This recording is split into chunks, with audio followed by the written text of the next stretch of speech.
Hey, it's Thomas Mulready from CoolCleveland.com, and we're here today at the Rock and Roll Hall of Fame, and we're here with Jim Henke, Vice President of Exhibitions and Curatorial Affairs. That's right. Isn't that right? That's right. Sounds better than Chief Curator. Oh, whatever. We'll feature that as well. Thank you for meeting with us today here at the Women Who Rock exhibition.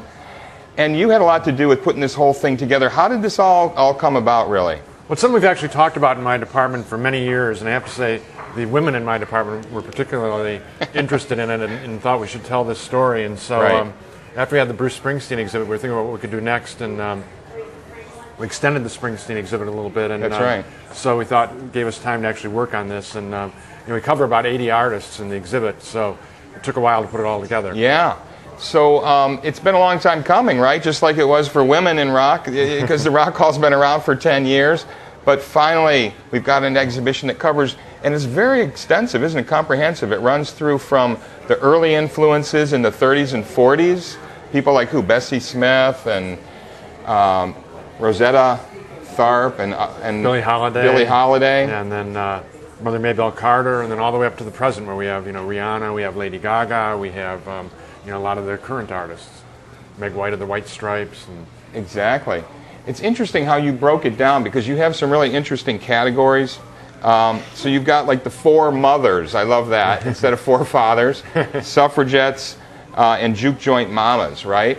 Yeah. So really, some of these folks were doing blues or they were doing country, but they were influencing the early rock and roll. Right, and here at the museum in general, we cover all the roots of rock and roll and all that. We wanted to do it. One of the things I found most interesting was that, like in the blues, the first blues artists to make recordings were actually the women. They made blues records before any of the men did. So why do you think that was? I'm not really sure. I think they were just, they had the songs, they had the material, they were popular, and they were performers, right? Yeah, they were live. They were popular performers. Yeah, and so and that's the story we wanted to tell. Is that I think a lot of times when people think of rock and roll, they just think of like four white guys with guitars and drums and stuff. Right. And we wanted to show that women have played an important part of this throughout the history of the music, from the roots up to the very present. Exactly. Then it moves into rock and roll emerges. Get out of that kitchen, rattle those pots and pans, right? Right. We have Brenda Lee and artists like that, sort of the early '50s and the start of rock and roll, and Wanda Jackson's in that section. Yeah. So Wanda also performed at your opening ceremonies for this exhibit, and yes, she did. Yes, she was just inducted in the Rock and Roll Hall of Fame. Rockabilly is in there, but not a lot of women rockabilly artists, but very influential. Yeah, and again, Wanda played a big role in that, and Elvis really influenced her direction in some ways, but that was good. Yeah. So then we move into the early '60s, which is Will You Love Me Tomorrow? The girl groups, right? We've got Phil Spector's influence here on a lot of these women groups, and people like Leslie Gore and artists like that. So really, again, showing the role that women were playing then. Right. And we've got behind us here some of the music from this era, where you've got Carole King, Cynthia Weil, Ellie Greenwich, who just passed away recently, the Shangri-Las.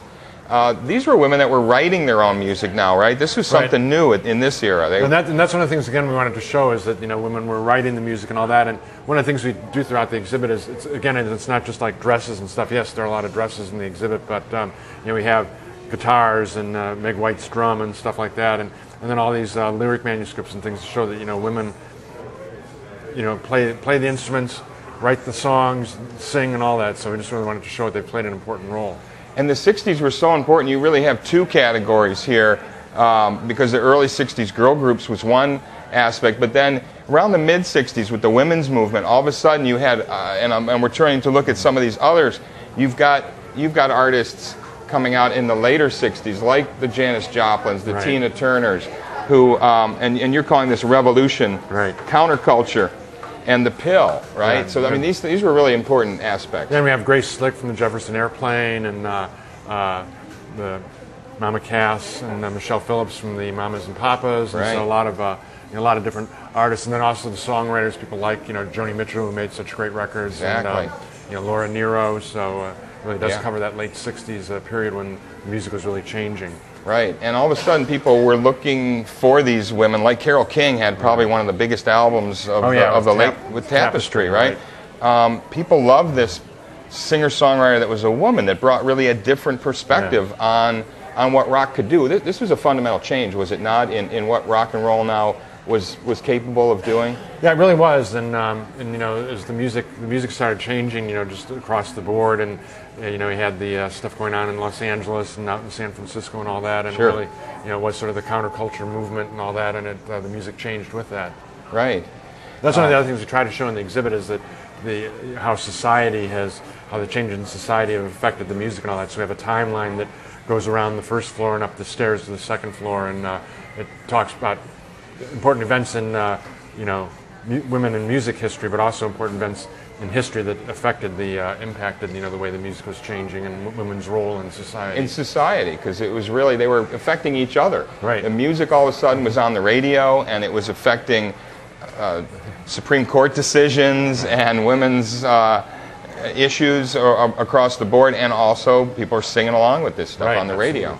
So then you get into the 70s, which I thought was really interesting because there were a lot of women who came out in this punk, and you call it rockers to disco divas, which was really both disco, where you have people like Donna Summer, who were huge, but also the punk movement. A surprising number of women jumped on board here and were integral to these bands, right? Yeah, and I think, you know, again, I think punk was one of those things where a lot of the, you know, the strictures and restrictions sort of fell by the wayside. That's right. So, you know, you had people like, you know, our Akron native Chrissie Hynde, you know, forming the Pretenders and coming out, and people like Patti Smith. So it was, you know, it really was an era where I think women, you know, got much more. It was much more open scene, so they could actually come out and, you know, be the leaders of the bands and stuff. That's right. They were not only the bass players, although you have a few of those, Tina Weymouth from Talking Heads, and but you also had women that were leading and writing and singing and leading sort of multi-gendered bands as well. Yeah, and you had a group like Heart, so. Right, with just women sisters who were leaders, but then had all men in the band, for example, right? And then causing a commotion, Madonna and the pop explosion, because this really is kind of an era we're still living in, is it not? With women, pop divas and singers and screamers.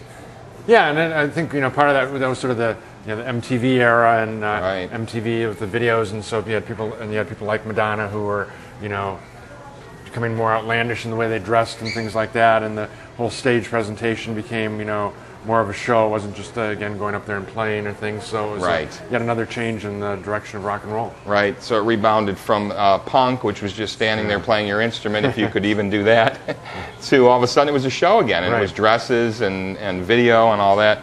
And then finally, you bring it right up to date with Ladies First 90s and the new millennium. And I think it's fascinating that you've actually got Lady Gaga's meat dress that she just wore just a couple months ago. How did this come about with you? Because when I was talking to Lady Gaga's manager about what we could get, and we have her childhood piano that she learned to play piano on. We have dress she wore at the Grammys and other things. But then her manager brought up the meat dress, and at that point they had it in a refrigerator. And I said, well, I didn't know how we could exhibit it. And then he, so maybe you could ventilate the case, and so I can't send fumes out into the rest of the museum. And they said maybe you could ventilate it all the way outside, and so no, that wouldn't work. And so ultimately we decided to send it to a taxidermist, and so he treated it, and then while it was still wet, he put it on a body form, and so we've got it here, and we've got the meat dress here. And we have stuff from Rihanna, we have things from you know, Taylor Swift, Carrie Underwood, so a lot of contemporary women artists too. And again, these are women who now, Taylor Swift, Lady Gaga, they write their own material, they produce themselves, they play multiple instruments, they've fully taken control now of their image and their sound and their look. Well, that's one of the things that we thought we wanted to show at the exhibit is that, you know, you have, I think if people look at the music scene now, there are all these women who are dominating the scene and all that, so, you know, they're not rare. But again, going back, you know, that wasn't always the case, and like I say, you know, the average person tends to think of, you know, tell me about rock and roll, they'll think of 4 white guys or whatever, and, you know, so we wanted to show that even though women may not have been as big on the charts or whatever throughout the course of this history, they certainly have played an important role in terms of their music and their songwriting and other things. So, you know, this is a lot of work, and you've done a great job of being comprehensive across the whole era, so congratulations. Well, thank you. You worked for months and years, really, putting this thing together. What were some of the more difficult things to get? I mean, were you targeting some things that just took you forever to finally get a hold of the right people and get the objects you wanted? Well, I have to say, you know, it always varies when we call people about exhibits, but I have to say with this exhibit, we got very favorable reactions. In general, when my staff and I, when the curators started calling around, most of the managers or the people's assistants and stuff like that, when they heard the idea of the exhibit, I'd say 99% of them, jumped on board and were willing to cooperate. They were excited about it. Yeah, so I think, I think the general feeling out there in the music world was that this was a great idea and the women wanted to be part of it. So. How do people like the exhibit now? It's been open for a little while. You're getting a lot of positive response. Yeah, people seem to really like it, and it's doing well. We've had a great summer here, and good attendance, so things seem to be doing well. We had a little complaint from the Go-Go's that they weren't included, weren't contacted. You finally got a hold of them, right? And we finally got something from them, right? Yeah, what we did is we had a lot of guitars that in our lower lobby. We have these two big cases where we just have guitars exhibited, and so we took a lot of the guitars that we had from some female artists and put them on one side of one of the cases and put the exhibit logo over it. So, and then also in our exhibit guides, we also do list where there are other women throughout the museum. So in addition to women who are represented here, the average person that comes in, they can find, there's so-and-so down in the main exhibit hall or in the second floor. Right. Well, you've done a great job. Thank you for showing us around. My pleasure. And keep up the good work. Okay, well, thank you very much. Thanks, Jim. Hey, it's Thomas Mulready from CoolCleveland.com. Have a great week in Cool Cleveland.